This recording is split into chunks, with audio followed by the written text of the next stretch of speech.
हे केलं. पण बाकी मग हे जे एवढा खंडणीतूनही सगळा गुन्हा घडला आहे, मग खंडणीच्या आरोपाला का आरोपीला 302 मध्ये येत नाही? खंडणीचा आरोपी जो आहे तो 302 मध्ये येत नाही, तो मोकोका मध्ये येत नाही. म्हणजे नेमकं काय? म्हणजे याचा अर्थ असा आहे की उद्या काही करताना यांना एकच करायचंय की आम्ही मोकोका लावला, आम्ही 302 वर ही सगळे ऍड केले आणि सोडून सगळे दिले. या काळामध्ये ज्या ज्या पोलीस स्टेशन, आम्ही जिम्मेदारीने सांगतो, ज्या दिवशी 9 तारखेची घटना घडली त्या दिवशी गणेश मुंडे नावाचा PI मस्साजोगला काय करीत होता? त्याची ड्युटी होती, तो तिथं का आला? ह्याचं मोबाईलवरून त्याचे CDR काढा, त्याचं लोकेशन काढा, कळलं का नाही का आला? दराडे नावाचे जे PI आहेत, ते दराडे नावाचे PI सुद्धा प्रत्येक माहिती SP ला देत होते. बारगळे साहेबाला घ्या, SP ना त्यांचा फोन यांचा की त्यांचा फोन तिकडे, ही दराडे नावाचे PI असं करतात. एवढंच नाही तर तुमचे दहिपळे नावाचे जे PI गेला आहेत, ह्याच्यात सगळं पूर्ण ह्याच्यातच आहेत ती म्हणजे काय त्याचं म्हणते, डॉन. पोलीस स्टेशन मध्ये असा जो एक पिक्चर मध्ये बघितलेलं बघा, पोलीस स्टेशन पोलीस अधिकारी कपडे काढतोय, मस्त माल लावतोय, तसा आमचा दहिपळे. जिम्मेदारीने सांगतो, संविधानिक पदावर, जिल्ह्याच्या सर्वोच्च पदावर मी जिम्मेदारीने सांगतो, या दहिपळे नावचा अधिकारी पोलीस स्टेशनला वर्दी काढून फक्त पॅन्ट आणि बनियानवर बसलेला आहे. आणि त्यांनी काय सांगितलं? हे तू कुणाचं काम करणार आहे? माझ्या निवडणुकीच्या वेळेस सुद्धा तू ताईचं करणार आहे का त्या बजेचं करणार आहे? पोलीस अधिकारीची भाषा आहे.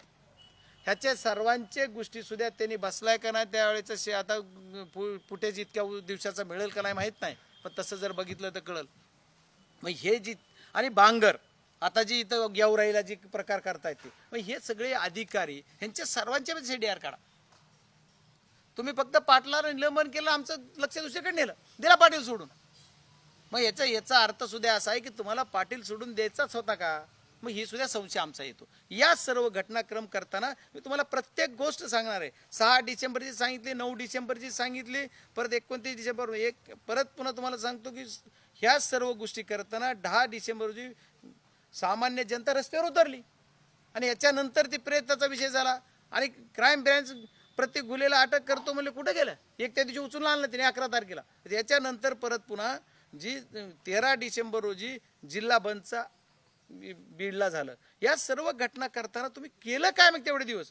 13 डिसेंबर CID कडे तपास दिला 13 तारखेला, हे पण आपल्याला सर्वांना सांगितलं. या सर्व गोष्टी करताना परत विष्णू चाटेला राष्ट्रवादीच्या पदावरून हकाललं. किती तारखेला? 14 डिसेंबर. वा रे अजब तुझा कारभार. 9 तारखेला गुन्हा होतोय खंडणीचा आणि मर्डर आमचा 9 तारखेला होतोय, त्याचा काम वर्षानुवर्षे तो करतोय. 9 तारखेपासून 14 तारखेपर्यंत काय करत होता पक्ष? जिल्हाध्यक्ष झोपीत होते त्यावेळेस. मग काय त्या दिवशी हकालपट्टी केली नाही? ज्या दिवशी झालं त्या दिवशीच करायची, जर खरंच करायची होती तुम्हाला तर. मग याचा अर्थ याचा कनेक्शन नाहीये कसं म्हणता येत आहे?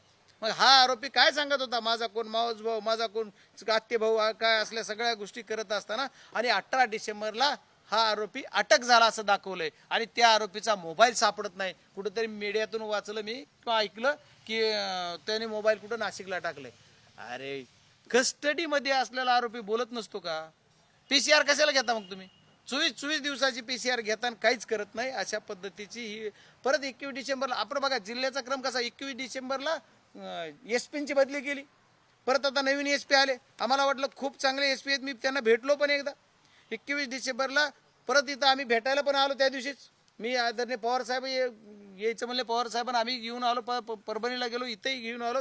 आणि त्याच्यानंतर देशाचे सर्वोच्च आमचे नेते ते आदरणीय पवार साहेब आले आणि परत पुन्हा या महाराष्ट्राचे उपमुख्यमंत्री त्याच दिवशी येऊन गेले. या सर्व गोष्टीचा सुद्धा सांगितलं की यांच्याच कार्यक्रमामध्ये सुद्धा काही आरोपी तिथंच होते की आम्ही गेलो तरी होते, कुणी आलं तरी काय करायला, कोण काय घडायला, याच्यासाठी आरोपी तिथं होते. मग त्यावेळेस यंत्रणा काय करत होती हा सुद्धा महत्वाचा विषय.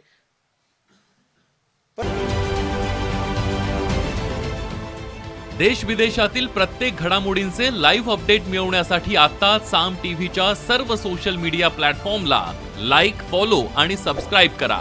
तसंच सर्व नोटिफिकेशनसाठी बेल आयकॉन प्रेस करायला विसरू नका.